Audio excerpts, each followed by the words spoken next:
आपका अपना YouTube channel ITI technical zone में आपका हार्दिक स्वागत है। प्रिय विद्यार्थियों, आज हम फिटर थ्योरी निम्न पैटर्न के अनुसार फर्स्ट ईयर के अति महत्वपूर्ण ऑब्जेक्टिव टाइप क्वेश्चन करेंगे। ये क्वेश्चन है जो कि आपकी IIT NCVT की जो CBT जो परीक्षा होती है उसमें सेम क्वेश्चन आपको देखने को मिलेंगे।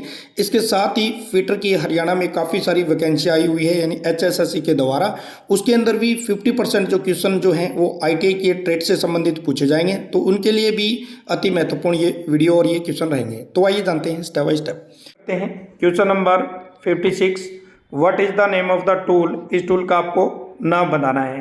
तो ये जो टूल जो है ये आपका काउंटर सिंकिंग पायलट टूल है, ये ठीक है ना।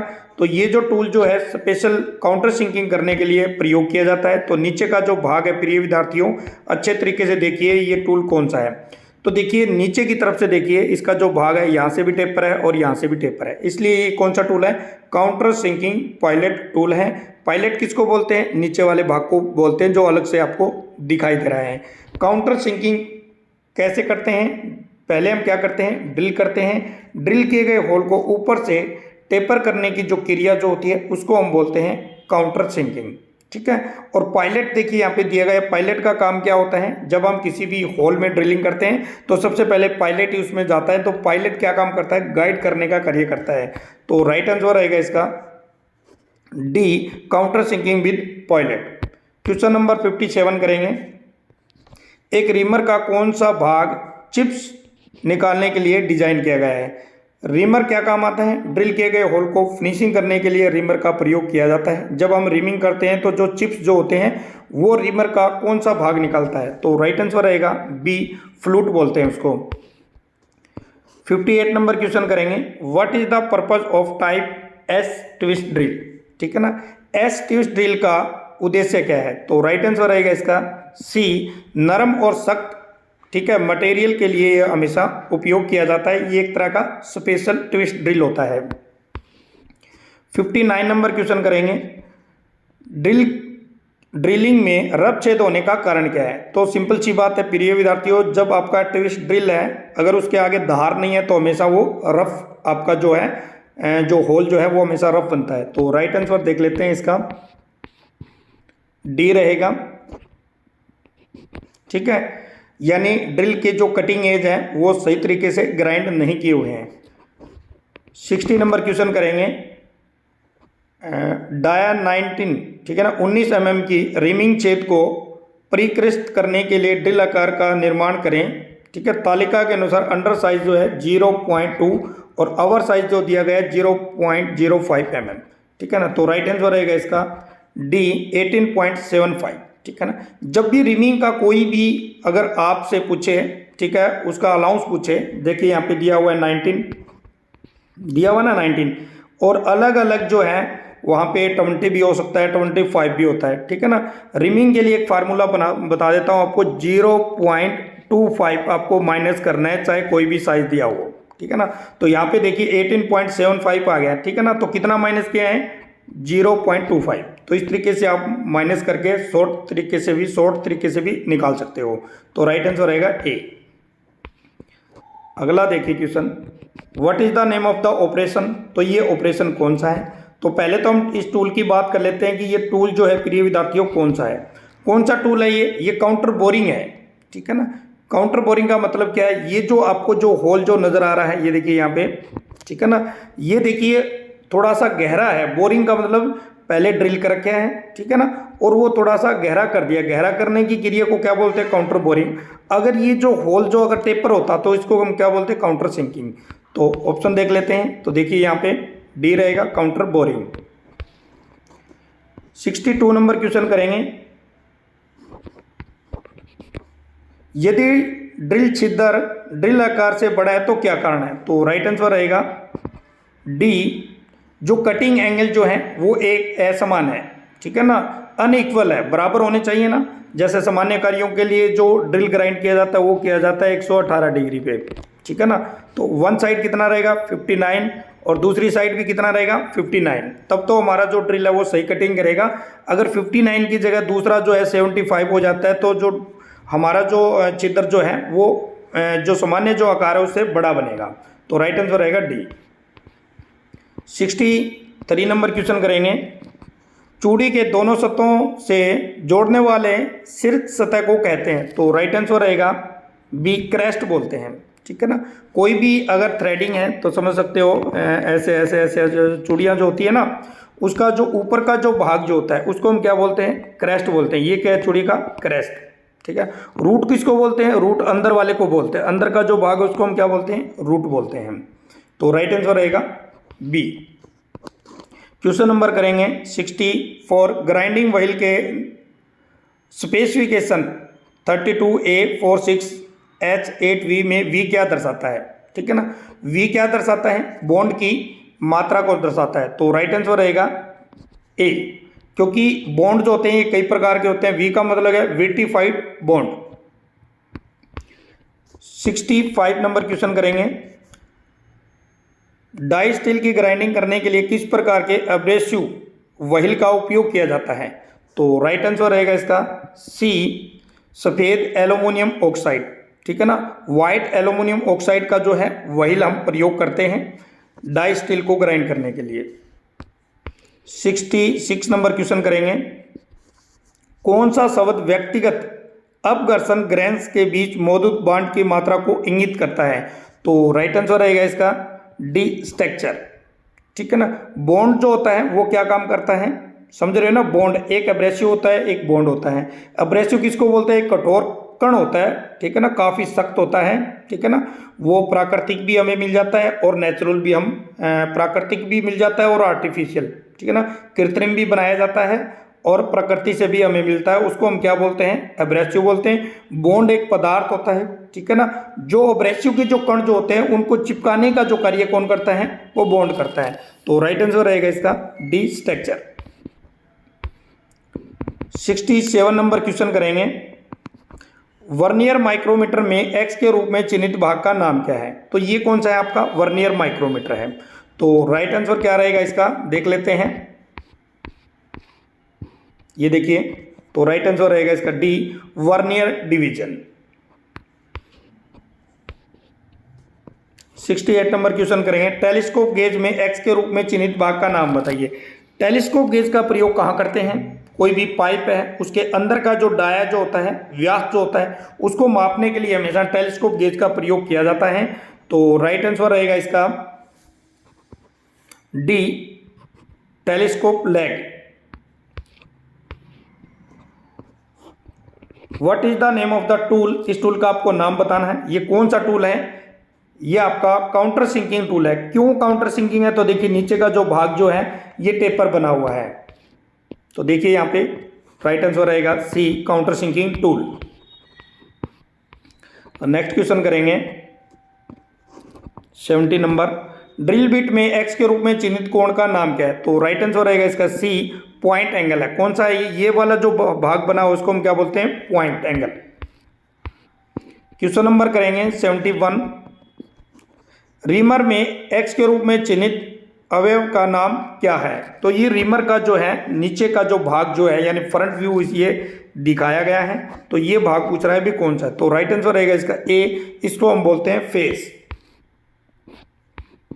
72 नंबर क्वेश्चन करेंगे, कौन सा कोण ड्रिल के रैक कोण को निर्धारित करता है? तो राइट आंसर रहेगा ए, हेलिकल एंगल। हेलिकल एंगल का अगर कोण पूछा जाए भी कितना होता है तो वो होता है 27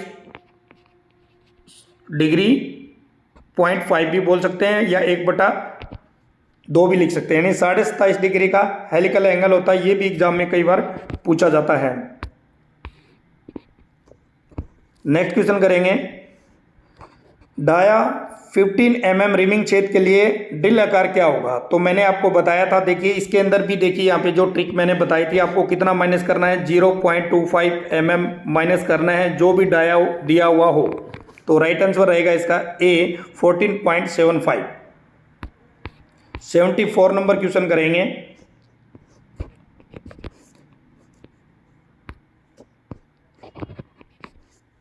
ड्रिल ऑपरेशन में ड्रिल किए गए छेद क्यों ओवरसाइज हो जाता है? तो राइट आंसर रहेगा बी, असमान लिप लंबाई।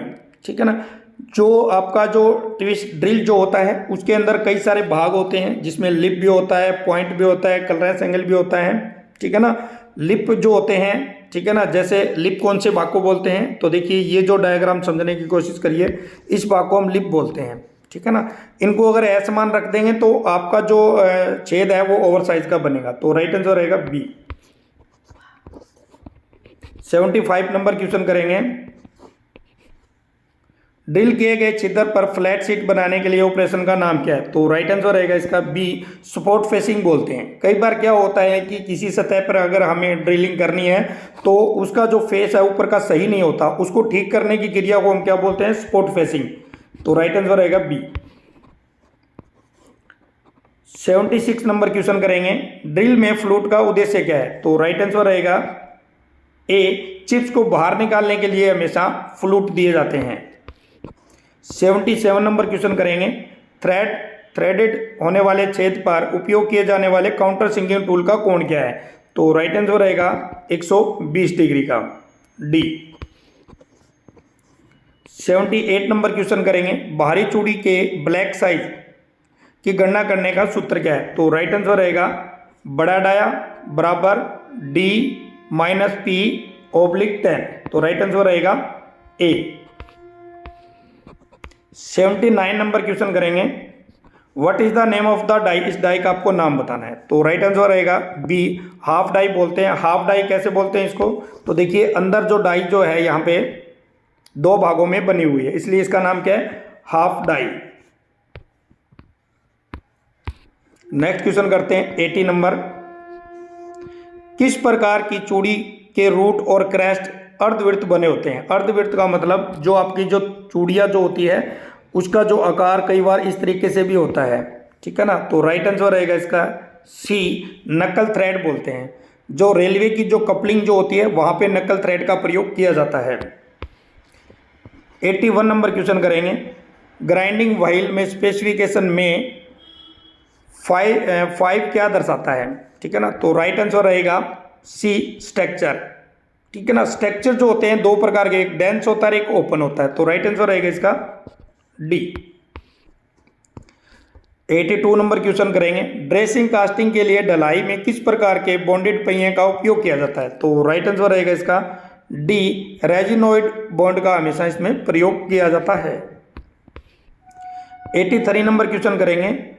सीमेंटेड कार्बाइड को ग्राइंड करने के लिए किस प्रकार के एब्रेसिव का उपयोग किया जाता है, तो राइट आंसर रहेगा इसका ए, ग्रीन सिलिकॉन कार्बाइड का प्रयोग किया जाता है। 84 नंबर क्वेश्चन करेंगे। एक वर्नियर माइक्रोमीटर के एक वर्नियर डिवीजन का मान क्या होता है, तो राइट आंसर रहेगा 0.009 mm। नेक्स्ट क्वेश्चन करेंगे 85 नंबर। टेलीस्कोप गेज में एक्स के रूप में चिन्हित भाग का नाम बताइए। ये कौन सा आपका टेलीस्कोप गेज। टेलीस्कोप गेज का प्रयोग किसी भी कोई भी पाइप है, ठीक है, उसके अंदर के व्यास को मापने के लिए हमेशा टेलीस्कोप गेज का प्रयोग किया जाता है। एक्स का निशान कहाँ पे लगा हुआ है, यहाँ पे लगा हुआ है, तो राइट आंसर रहेगा इसका सी, प्लंजर लॉक है ये। क्वेश्चन नंबर 86 करेंगे। टूटे स्टड को निकालने की विधि कौन सी है, तो इसको हम क्या बोलते हैं प्रिय विद्यार्थियों, इसको हम इजी आउट बोलते हैं, तो राइट आंसर रहेगा इसका ए, इजी आउट। क्वेश्चन नंबर करेंगे 87। मशीन टूल के लिए ग्रे कास्ट आयरन का व्यापक रूप में उपयोग क्यों किया जाता है, तो राइट आंसर रहेगा डी, मशीनिंग के लिए बहुत ही मुश्किल है। 88 नंबर क्वेश्चन करेंगे। M20 × 15 के लिए ड्रिल साइज क्या रहेगा, तो राइट आंसर रहेगा इसका ए। इसके अंदर जब भी आपका कोई भी साइज दिया हुआ होता है, ठीक है ना, इसके अंदर कितना दिया हुआ है, M20 × 15 दिया हुआ है, ठीक है ना। 15 जो भी दिया हुआ है पीछे, ठीक है ना, वो जो साइज जो होगा उसमें से जैसे ये 15 आ गया तो इसमें 1.5 आपको माइनस कर देना है, वही हमेशा इसका साइज होता है, ठीक है ना। अगर यहाँ पे 25 दिया हुआ होता और पीछे 15 है तो ये एक पॉइंट आपको लगा के माइनस कर देना है, वो आंसर ऑटोमेटिक निकल जाएगा, तो राइट आंसर रहेगा ए। 89 नंबर क्वेश्चन करेंगे। 16 mm की रिमिंग के लिए ड्रिल छेद का साइज क्या है, तो देखिए सेम क्वेश्चन आ गया, वो ट्रिक जो मैंने बताई वो बिल्कुल काम कर रही है। तो राइट आंसर रहेगा 15.75 mm। कितना माइनस किया गया है? 0.25 mm माइनस करना है। रिमीनिंग का कोई भी अगर क्वेश्चन आता है उसमें से आपको माइनस करना है। तो राइट आंसर रहेगा ए। 19 नंबर क्वेश्चन करेंगे। एक्स से चिन्हित भाग का नाम क्या है? एक्स कहाँ पे लगा हुआ है? यहाँ पे लगा हुआ है, ठीक है ना। तो ये कौन सा भाग है? तो राइट आंसर देखिए यहाँ पे बी रहेगा, वेवल पिनियन इसको बोलते हैं, ठीक है। तो ये क्या है आपकी? ये आपकी हैंड ड्रिलिंग मशीन है। कौन सी है? Hand drilling machine. 1 number question करेंगे। डाया 10 mm की रिमिंग के लिए ड्रिल किए गए छेद का साइज क्या रहेगा? तो देखिए वही फार्मूला रहेगा। तो देख लेते हैं कौन कौन से ऑप्शन दिए हुए हैं। तो देखिए बिल्कुल बी रहेगा 9.75। कितना माइनस किया गया है? 0.25 ये माइनस करना आपको, सेम साइज निकल जाएगा। हैंड रिमर में एक्स से चिन्हित भाग का नाम क्या है? ये कौन सा है आपका? हैंड रिमर का आगे का भाग दिया गया है और यहाँ पे लगाया गया है देखिए एक्स का निशान। तो राइट आंसर रहेगा इसका डी, टेपर लीड एंगल है। कौन सा है ये? Taper lead angle. प्रिय विद्यार्थियों, ये सारे क्वेश्चन निम्न पैटर्न के हैं। आपकी जब IIT NCVT की CBT परीक्षा हुई तो बिल्कुल सेम डिटो क्वेश्चन आपको देखने को मिलेंगे। और चैनल पे नए हो तो चैनल को जरूर सब्सक्राइब कर लें। तो क्वेश्चन करते हैं 93। ड्रिल के व्यास की तुलना में ड्रिल किए गए छिद्र के आकार में अधिक क्यों है? तो राइट आंसर रहेगा इसका डी, कटिंग एज की असमान लंबाई। जो कटिंग जो होते हैं, या फिर हम लिप बोल सकते हैं, ठीक है ना, या फिर कटिंग एंगल है, उनका जो एंगल जो है असमान होंगे। तो सिंपल सी बात है, ठीक है ना। तो वो जो छिद्र जो है वो सामान्य आकार से आपका अगर 10 mm का है तो वो 11 mm का हो जाएगा, अगर लिप का लेंस बराबर नहीं है तो राइट आंसर रहेगा डी। 94 नंबर करेंगे। थ्रेडिंग के लिए ड्रिल किए गए छेद के अंत में चैम्फरिंग के लिए काउंटर सिंकिंग कोण क्या है? तो राइट आंसर रहेगा डी, 120 डिग्री। 95 नंबर क्वेश्चन करेंगे। What is the name of the threads? इस थ्रेड का आपको नाम बताना है। तो राइट आंसर रहेगा डी, शॉर्ट टूथ थ्रेड है ये। 96 नंबर क्वेश्चन करेंगे। What is the name of the part mark x? तो ये एक तरह का क्या है? बोल्ट है, ठीक है ना। एक्स का निशान कहाँ पे लगा हुआ है? यहाँ पे लगा हुआ है। तो राइट आंसर क्या रहेगा? डी रहेगा। इसको हम बोलते हैं हेलिकल एंगल। 97 नंबर क्वेश्चन करेंगे। डाई स्टॉक में केंद्र स्क्रू क्यों प्रदान किया गया है? तो राइट आंसर रहेगा इसका बी, कट की गहराई को एडजस्ट करने के लिए। 98 नंबर क्वेश्चन करेंगे। मीट्रिक वी थ्रेड का सन्निहित कोण क्या है? तो राइट आंसर रहेगा इसका सी, 60 डिग्री। मीट्रिक जो थ्रेड जो होती है उसका जो कोण जो होता है हमेशा 60 डिग्री का ही रखा जाता है। अगर हम बात करें 29 डिग्री का एंगल किसका होता है? किस चीज़ का होता है? ये हमेशा ये होता है आपका एक्मे थ्रेड का, ठीक है ना। और 45 डिग्री किसका होता है? बटरस थ्रेड का, ठीक है ना। और 47.5 डिग्री का एंगल किसका होता है? BA थ्रेड, यानी ब्रिटिश एसोसिएशन जो थ्रेड जो होती है उसका एंगल हमेशा 47.5 डिग्री का रखा जाता है। 99 नंबर क्वेश्चन करेंगे। ग्राइंडिंग व्हील के मानक अंकन प्रणाली में 46 क्या दर्शाता है? तो ऑप्शन देख लेते हैं कौन कौन से दिए हुए हैं। तो राइट आंसर रहेगा बी, ग्रेन साइज। प्रिय विद्यार्थियों, ग्रेन साइज जो होते हैं वो 10 नंबर से लेके 600 नंबर तक होते हैं। 100 नंबर क्वेश्चन करेंगे। ग्राइंडिंग ऑपरेशन में प्रयुक्त उपकरण का नाम बताइए। तो ये क्या है आपका? डायमंड ड्रेसर है। डायमंड का मतलब है आगे से नुकीला, तो देखिए यहाँ पे नुकीला है, ठीक है ना। तो राइट आंसर क्या रहेगा इसका? सी, डायमंड ड्रेसर। डायमंड ड्रेसर का प्रयोग कहाँ पे करते हैं? जब आपका ग्राइंडिंग जो व्हील है, ठीक है ना, खराब हो जाता है, लोडिंग या ग्लेजिंग होती है, तो उसको ठीक करने के लिए ड्रेसर का प्रयोग किया जाता है। 101 नंबर क्वेश्चन करेंगे। एल्यूमिनियम धातु का रंग कैसा होता है? तो राइट आंसर रहेगा बी, सफेद। 102 नंबर क्वेश्चन करेंगे। ग्राइंडिंग व्हील के स्पेसिफिकेशन में एच क्या दर्शाता है? एच का मतलब क्या होता है? हार्ड होता है। तो राइट आंसर रहेगा सी, ग्रेड। 103 नंबर क्वेश्चन करें, क्यों प्रिसिशन उपकरण इनवास स्टील के बने होते हैं? तो राइट आंसर रहेगा डी, विस्तार का कम गुणांक। ठीक है ना। इनवास स्टील आपको पता है जितने भी आपके इंस्ट्रूमेंट होते हैं, जैसे माइक्रोमीटर जो होता है आपका, उसका जो फ्रेम जो होता है वो हमेशा इनवास स्टील का ही बनाया जाता है। इनवास स्टील कैसा होता है? जैसे आपका कास्ट आयरन होता है उसी तरीके का आपका इनवास स्टील होता है। क्वेश्चन नंबर करेंगे 104, इस वर्नियर माइक्रोमीटर की गणना करें, रीडिंग की गणना करें। तो ये आपका कौन सा है? Vernier micrometer. इसका लिस्ट काउंट कितना होता है? 0.001 mm। ठीक है, ये आपको याद रखना है। तो आपको कैसे क्या करना है प्रिय विद्यार्थियों? सबसे पहले आपको देखना है यहाँ पे 0 है, यहाँ पे 5 हो गए, और उसके बाद एक भाग और है 6, 7, 8 और 9। इसमें कोई दिक्कत नहीं है, तो यहाँ पे लिख लेते हैं 9, यहाँ पे लिख लेते हैं, यहाँ पे लिख लेता हूँ मैं 9। ठीक है, 0, 0, 0। ठीक है, उसके बाद में आपको देखना है कि इसका एक भाग जो 9 के आगे हल्का सा और दिखाई दे रहा है, ठीक है ना, वो हमेशा होता है 0.50 का। तो यहाँ पर यहाँ पे लिख ले 0.500। ठीक है, कोई दिक्कत नहीं है। अब आपको थिम्बल डिवीजन देखिए कहाँ पे, थिम्बल डिवीजन है ये। यहाँ पे कौन सी लाइन आपको मैच हो रही है? 45 देखिए, यहाँ पे 46, तो इसके नीचे आपको लिखना है 0.46। ठीक है, अब हम चलते हैं किस पे चलेंगे? वर्नियर स्केल पे। वर्नियर स्केल पे देखिए यहाँ पे तीसरी लाइन मैच हो रही है, ठीक है ना। इधर से भी देखिए तीसरी लाइन है, तो आपको क्या काम करना है? 0.003। ठीक है, इसका जब हम प्लस करेंगे, आपको अब क्या करना है? प्लस करना है, तो आपका कितना आंसर आ जाएगा? तो 9.5 और 4 9 और फिर 6 और फिर 3।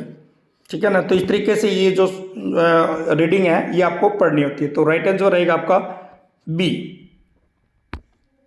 नेक्स्ट क्वेश्चन करते हैं 105 नंबर, ब्लास्ट फर्नेस में डाले गए एसक में चूने के पत्थर फ्लैक्स के रूप में क्यों मिलाए जाते हैं? तो राइट आंसर रहेगा इसका ए, मोर्टार स्लैग बनाने के लिए।